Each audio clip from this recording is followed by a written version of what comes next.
easy mods that you can make yourself to unlock new tonal possibilities from your guitar.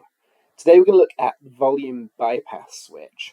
Now, this is a really great tool if you are constantly kind of riding your volume control, whether that's an individual pickup volume control or a master volume, to vary the amount of overdrive or crunch that you're getting.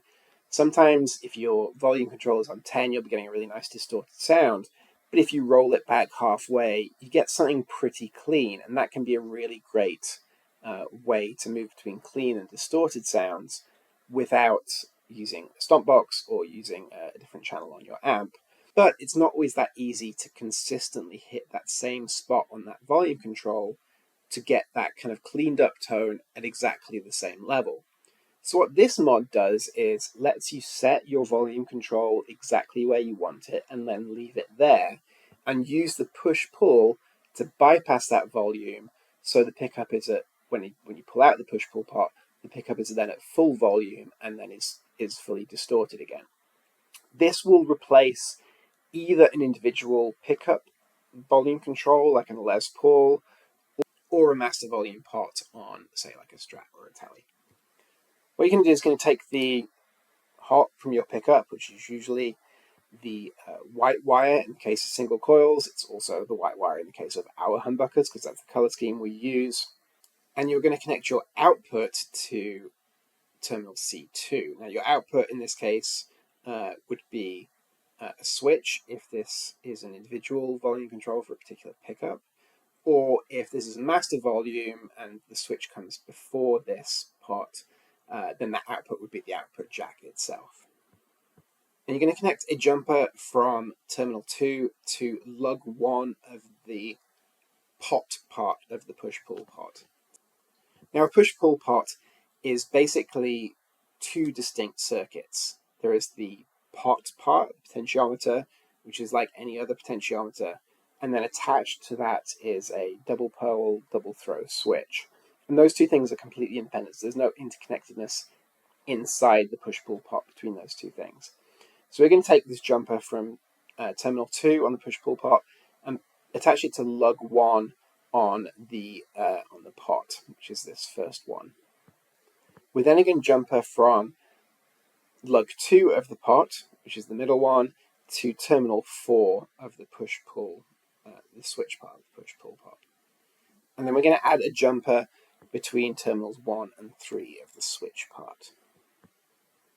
And finally, we're going to, as normal with any other kind of volume pot, lug 3 of the pot is going to go to ground. All right, let's talk through what's happening here.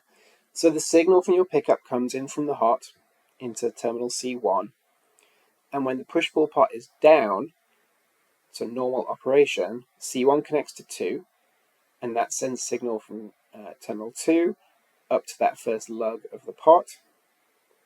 The amount that you turn the pot then determines how much of that signal goes to ground through lug 3 and how much is output through lug 2. Then lug 2 connects to terminal 4 of the switch part, which in the down position is connected to C2, and then that goes to your output. So you can see the actual volume pot, the pot part of this, is engaged as normal. So if you roll that pot back, you're going to see a decrease in volume. When we pull up on the switch, C1 disconnects from 2 and C2 disconnects from 4, and instead C1 connects to 1 and C2 connects to 3. So you'll see the signal from the pickup comes in onto C1, and that's connected to 1. 1 is jumper to 3, and 3 is connected to C2. So the signal is basically going straight through. It's not touching the pot part of the push-pull pot at all. It's just going straight through. So hot into C1, to terminal 1, to terminal 3, to terminal C2, to your output. So in this position, anything you do to rotate the pot, as you would normally do to roll off volume, is going to do nothing because the signal is not going through the pot part of the push-pull pot at all. This is a great little mod for certain styles of playing if you want to quickly and easily and reliably and predictably switch up your sound between a cleaned up, rolled back version and a full whack, full distortion, full gain version, This is a really easy mod to do that. It's great. It's much less fussy than trying to roll back your volume pot to the exact same mark every time. It's quicker to pull the knob out and engage the switch that way than it is to roll off the volume knob. So this is a great one. So grab your soldering iron and happy modding.